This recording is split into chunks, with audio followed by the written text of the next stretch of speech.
Hello, bonjour, tout fan tout moi yo, comment nous y est, m'espère que nous en forme. Je dis à m'porter l'autre vidéo pour nous par rapport à toute la miniature, là nous avons déjà de qui ça me parler. Avant même commenter dans la vidéo, on m'a demandé si vous pourquoi abonner avec la chaîne là. Abonner avec la chaîne là, pas pour regret, pas oublier like, quitter commentaire et puis partager.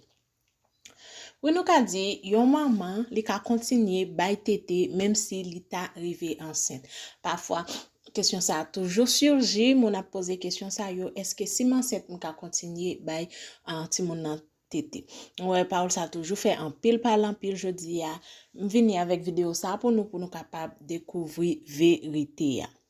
Yon nan bagay pour nous connaître, ça qu'arrive, yon fi enceinte pendant la bay tete, surtout s'il pas bay tete yan, intensif jan pour le tabay li yan. Les filles li même li a bay tete li sécrété yon hormone qui relè prolactine, hormone ça li même li pral bloquer hormone qui pour permettre à ce que fille a gen règle li et permettre à ce que fille a enceinte. OK, c'est ça que fait plus yon fi a bay tete, moins la gen chance pour capable enceinte. Plus la bay tete, moins la gen chance ou règle. Donc s'il pas bay tete jan pour bay li yan, li ka arrivé enceinte et c'est là problème nan li même li pral commencer. Gen pile parole yo bay yon femme enceinte ka bay tete qui kon fait maman yo même yo père ou bien yo pas bay bébé yo tete encore. OK, ça qui fait gen qui obligé na acheter lait pour bébé yon bien cher, pourtant yo te ka tranquillement continuer bay tete bay bébé yo tete. Je dis à nous parler quelques paroles moun qu'on a bay et par exemple moun qui enceinte yo qui paie et bay tete, mais parole ça yo pas vrai. En pile monde pense si yon femme enceinte bay tete, let la li même li ka bay bébé en diarrhée parce que li sali. Non, li pas bal diarrhée, les mamans qui enceinte lan ka bay tete salé parce que pendant grossesse la gen changement qui fait pendant 2 premiers mois dans let la tant kou let yon maman qui enceinte ka bay tete gen plus sodium, plus protéines, plus chlore que quantité normale là, il gagne moins potassium à moins sucre, OK?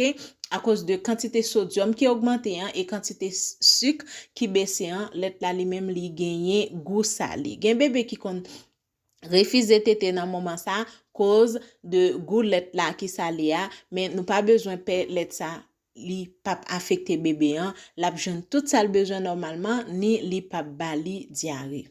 OK? En pile moun kon dit depuis femme nan li enceinte li bay tete li ka fait avortement. Ça pour nous connaître c'est que fille a bay tete li sécréter yon hormone qui relè ocytocine qui contracte matrice li, c'est hormone ça qui développe attachement entre maman et petite là dans moment li a bay tete. Mais nous pas besoin inquiéter nous pendant allaitement dans moment grossesse là, hormone ocytocine nan li trop faible pour ta provoquer yon avortement. En plus de ça, les filles en li même li enceinte gen l'autre hormone qui contrecarrer effet ocytocine nan, qui donc pas gen risque pour capable faire avortement pendant allaitement si fille en li même li ta vin enceinte. Et gen pile monde qui dit femme enceinte yo depuis yo bay tete ça empêcher bébé qui nan ventre li en développer. Mais non, c'est pas vrai parce que femme enceinte là li même li gagner assez énergie à nutriments pour capable nourrir bébé qui nan ventre li pendant li a fait allaitement pour l'autre bébé.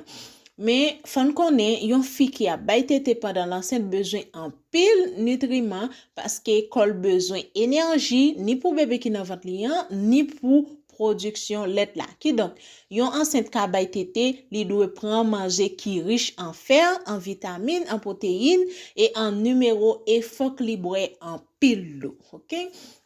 Yon maman li même li bay tete pendant l'enceinte, quantité lait là li kon baisser, c'est à cause de plusieurs hormones qui entrent en conflit entre production lait là avec hormone grossesse. Si yon maman qui enceinte ka bay yon bébé moins que 6 mois tete, li ta remarqué ça, li ka wè yon pédiatre kap edel, si ti moun nan li même li gen plus que 6 mois, ça pas problème, li ka bay tete pendant li a bay bébé a, l'autre manger qui solide.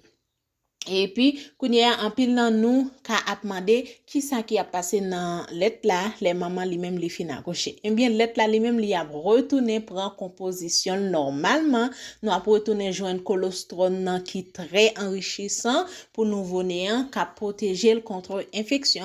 Eh bien maman li même li a ka bay nouveau bébé en tété sans aucun problème. Mais c'est que vidéo ça li même li te aider nous, m'pa faire trop long, pas oublier mes amours, si nous pouvons abonner avec channel là, nous pas progrès, pas oublier like, quitter commentaire et puis nous après encore dans l'autre vidéo. Bye.